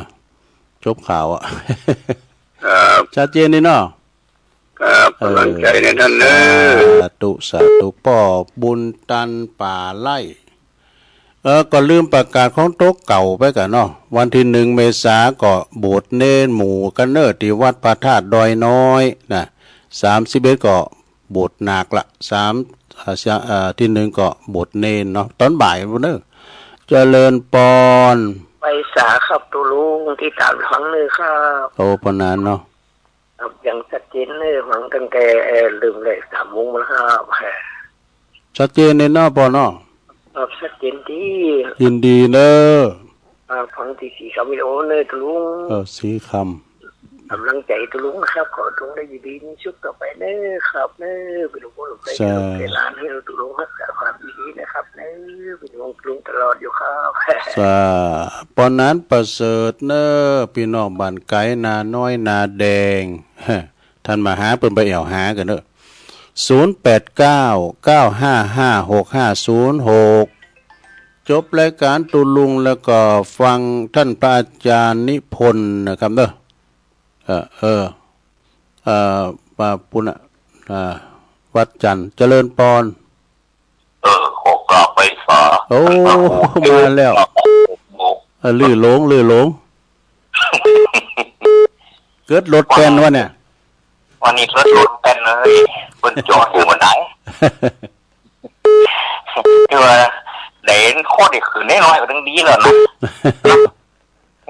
ฟังถึงวันตุปีฟังตัวรับตัวรับดีมันอันอากาศปีนอย่างว่าแผ่นดินไหวแหละบันทีบนไหวอ่ะพุ่นน่ะโอ้หมอยังนึกเป็นใสอันนั้น3-4 แก้วพุ่นโอ้เนื้อว่าเมาอันนั้นก็ไรผมไม่ได้กินนี่เลยอยากเคี้ยวอันนี้ตัวลงบนไหนตัวเพียนอยู่ไหนอันนั้นนะอยู่ตื้นโฮงหลวงอ่ะกะบทโตก็กึดว่าปู่โทเนี่ยบักเกิดเขามาอีบักเกิดปักกำเจอเนาะก็น่ะอายุบ่ได้ปอสาเนี่ยกำลังมาปาวันนั้นมันไว้แห้งแล้วเติมมันจะไว้แห้งแล้วนี่กูเติมปากำเดินแล้วเนอะครับโอ้ปลอดภัยแล้วอยู่ดีมันสุกอ่ะจริงไหมเฮายังป้อมเมียนเตรียมเสียหายยังหนักเนาะเราต้องงอปกายุบมาถึงหลังอ่ะเนาะโอ้ยดูแต่กันนะเนาะดูแต่กันต้องได้ระวังอ่ะขอบคุณเนอะสาธุโอ้มึนให้เปิดมาในลื่อโลงเลยนะเจริญปอนไปสาเจ้าตุลุงจังได้อยู่บ้านประบงเวียงฝังนะเจ้าตุลุงแม่พันธุ์แม่พันธุ์หายหนาไปมึนแต่เจ้าโทรหาตุลุงแต่ฟังอยู่เจ้าฟังอยู่เนาะยินดีหลายๆกันเจ้าขึ้นอย่างเสียงดีเจ้าฟังเนี่ยฟังโยมนะเจ้านะฟังงานพระบาทอุดมมาเจ้าโอ้ดีละชัดเจนเนาะตุลุงเหมือนละเจ้าแต่ฟังอยู่ขอบคุณแม่พันธุ์นางๆเด้อเจ้ากับพระสารครับโอ้มึงฟังมาละเอิญประตังบนเนอร์หน้านุงสูงซ่องปุนันหน้าคำเขาน่ะอยู่กันสบายแผ่นดินไหวหน้าพันก็บ่เล่งโลดเขาเจริญปอนไปกราบเจ้าตะลุงต้องได้ก้อยบักไก่เจ้าแม่จ่าเนาะแม่จ่าฟังชัดเจนฟังจ้าหลังก้าแม่จ่าแม่จ่าสวดมนต์ด้วยค่ะแม่จ่าสีเป่งนะหอยทางนิ่มได้ไก่ก็ขอบคุณแม่จ่าหลายๆเด้อที่มีสุขสาธุ0899555656นะ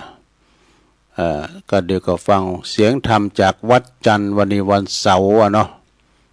วันนี้วันเสาร์ศุกร์เอาเราเสาร์เอาหน่วยแรงบึ้ดออกมาปักกันใน6 โมง10เนาะ